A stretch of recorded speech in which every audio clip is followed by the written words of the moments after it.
Yeah, so here we are at Eagle Pass, and we're going to be meeting with the sort of major officials and law enforcement responsible for the border, and just hear directly from them and see exactly what's going on for yourself. So with that, let's begin. Yes, I'm Tony Gonzalez. I'm the local congressman here in the district. My district is 823 miles of the southern border, places like Eagle Pass, El Paso, Uvalde, Del Rio. We've been at the epicenter of this border crisis. What I'd really like to share is a lot of my sheriffs and local elected officials are being forgotten. Their stories aren't getting out. Some stories are, but a lot of stories aren't. The first person I'd like to hear from is Randy Brown, who is the sheriff of Medina County. It's about an hour away from, about 100 miles away from here. And Randy's behind us now. You want to come over here, Randy? And the question I have is what's happening in your county? This is 100 miles away. And just imagine, like you're just talking to America here, and people just want to understand exactly what's going on, but assume that people do not know what's going on. Well, you got to go back some time, and whenever the open border policies from the White House kind of got thrown out there, we've been overrun. How long ago was that? Cool. What year was that? 2 years ago. We're on our third year. We've been battling it for 2 years, and okay. So you're saying there's been an open border policy essentially for the past 2 years? It was an invitation. An invitation. That's how I read it. That's how it was told from the White House. So okay. They don't have a clue what's going on here, I don't think, because if they did, maybe they would care. Maybe they wouldn't. I don't know. How does the train impact you? Because the trains have been a big story lately. There's a train just over here. This is kind of where it starts, Elon. Okay. Where you see, all these thousands of people on a train. This is where they're coming through, but it doesn't end here. It just starts here. Yeah. Medina County is where they're going to make it to the big cities like San Antonio. Two major rail lines come through my county, and on those the illegals ride. They actually control the trains because they know how to crank down the brake on the car so that when it passes a heat sensor, the conductor has to stop the train, the illegals get off, the people come to get them, and all the stolen vehicles they're stealing from all over the country. Nearly every one of them is in a stolen vehicle. Okay. So then we get involved, and then they're trespassing on private property. Okay. And when you do get behind the road, they run through fences, they run over equipment. Irrigation stuff is important to the farmers. They run over their equipment, they tear it up. We tear up vehicles trying to hold the line. We're trying to hold the line 100 miles away because the line is not getting held here. Because it's not that complicated to close the border. It really isn't. And that's the aggravating part. I think any sheriff here will tell you the same thing. All right. Well, and just again, just assume that this is really just for the general public, and so we want to just frame the situation because not everyone knows like the magnitude and. Is this normal, or is it like so? Just if you could just frame the situation for the general public, that would be helpful. What terrifies me the most is we're seeing historic numbers. 11,000 people coming over daily for the past week. Here in Eagle Pass alone, 2,500 people, over 5,000 people in detention. But what worries me the most is this.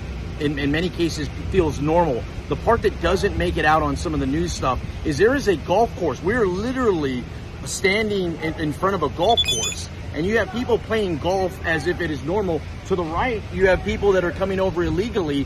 I mean, it is upside down. And like Elon said earlier, I believe in legal immigration. I think legal immigration is important. And what happens is when you grant people that have come over illegally these different opportunities, you completely undermine the legal system. I think like the stuff we were talking about in the car, the magnitude of the situation. The magnitude of it, yeah. So it's like the fact that we are seeing all-time highs in illegal processing, that ramp is increasing. Yes. So these are really important points because the public isn't. I think it's not necessarily clear to the public.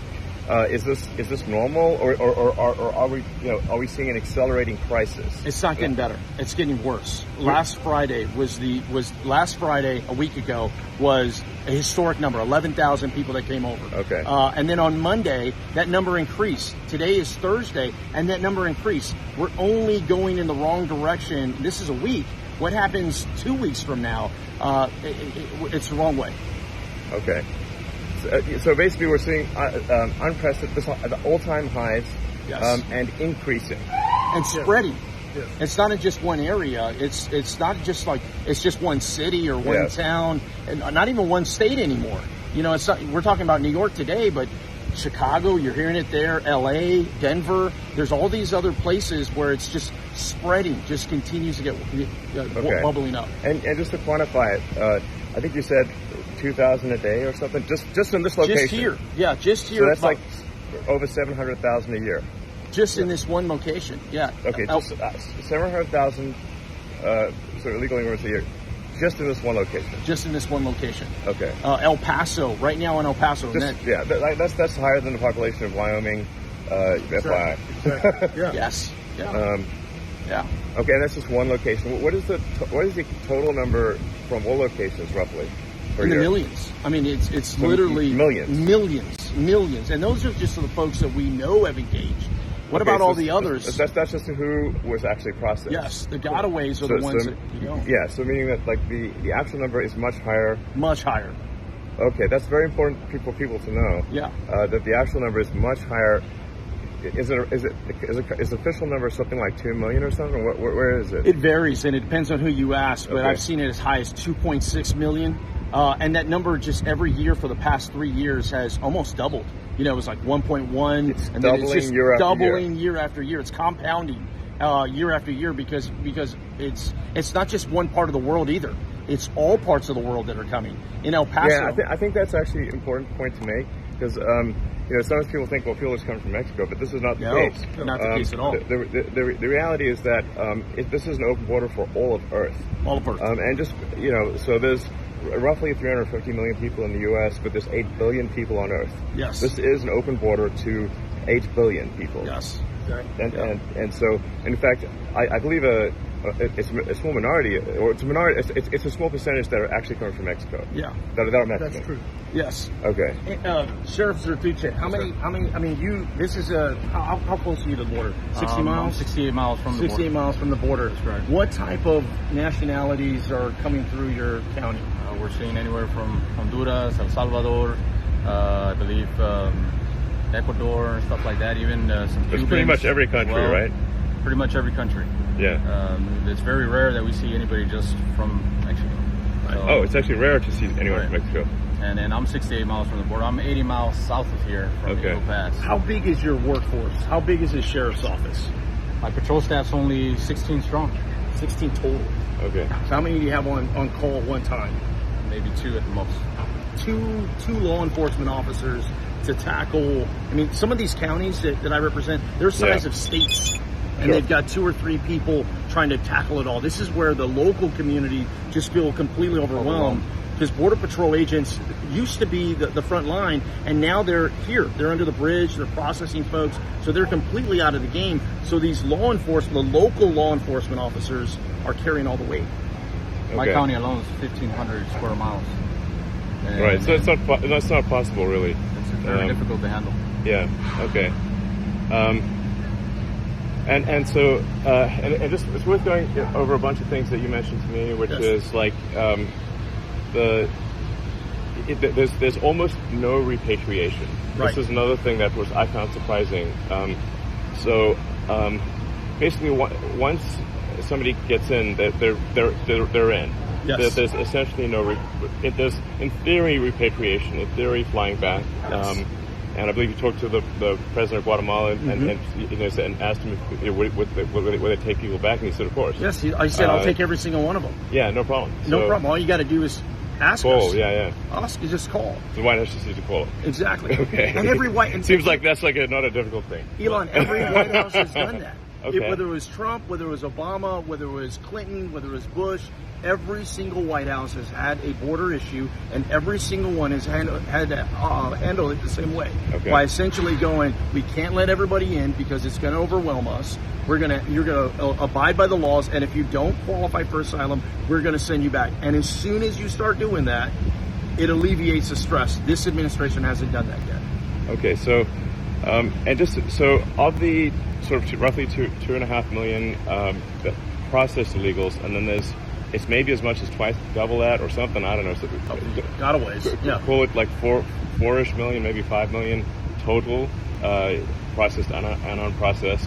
How many of the 4 or 5 million legal immigrants are sent back to their countries every year. I'll give you an example. Here in Del Rio sector is one of 9 sectors. Okay, we're getting about 2,500 people coming over illegally a day, and we are repatriating or sending 0 back. Zero.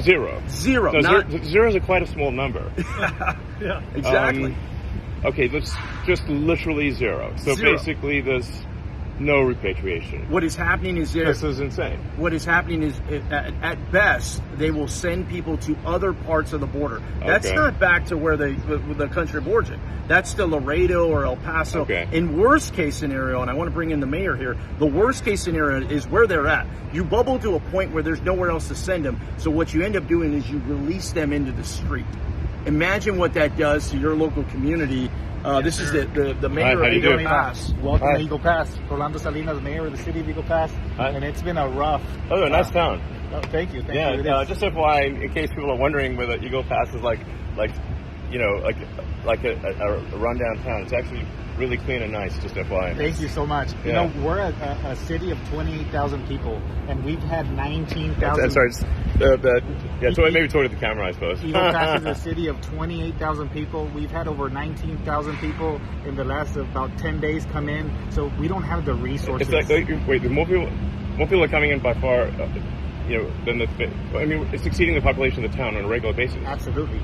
We don't have the resources to control. When you talk about the hospital, Absolutely. I think that's a Absolutely. piece that a lot of people are missing. Eagle Pass has one hospital. So you have thousands of people visiting this hospital. People are getting frustrated.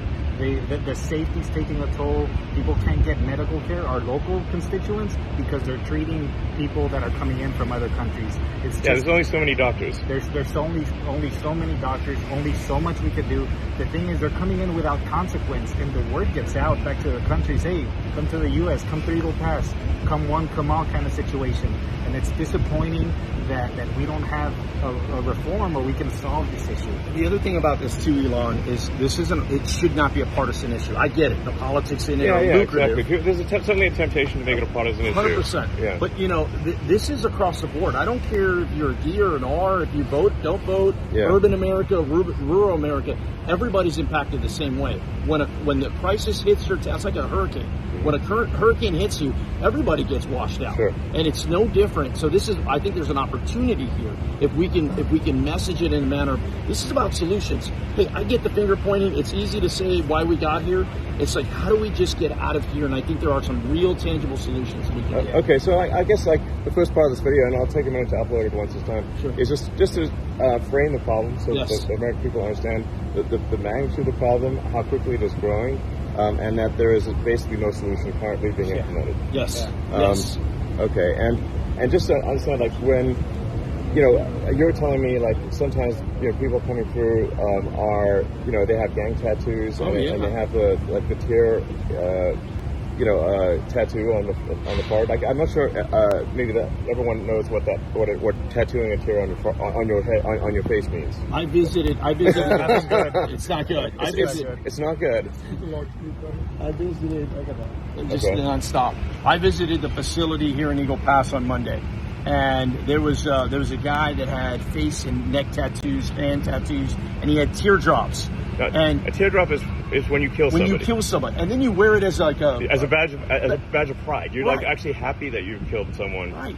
and you want people to know it. Right. And when someone like that comes through and they say they're an asylum seeker, what do we do? So I'm in there, and I asked the border patrol chief. We're talking about basically a serial murderer. Because he has multiple teardrops. Serial murderer and proud of it. Yes. Yes. This is not somebody you want babysitting. No, subtle. No, not at all. Okay. And so when I asked the border patrol chief, I go, hey, what's up with this guy? Yeah. And he asked him in Spanish. He goes, hey, have you ever been arrested before? He goes, oh, of course not. And he's like, no, I've never been arrested.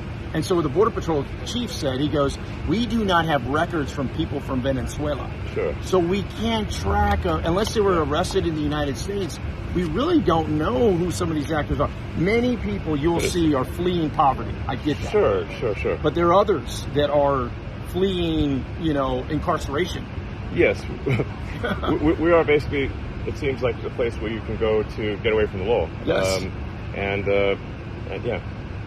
So Okay, well, I think with that, oh, and I see this sort of a, you know, just a kind of a group over there that's coming in. So it's, you know,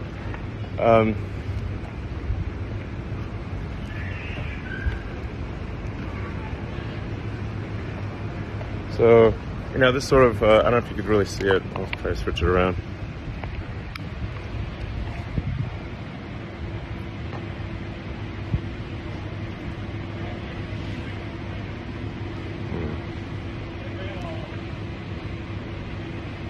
Well, I can't really switch around. So anyway, that's like, I don't know if you can sort of see that group, but that's a group there. Yeah, so here we are at Eagle Pass, and we're going to be meeting with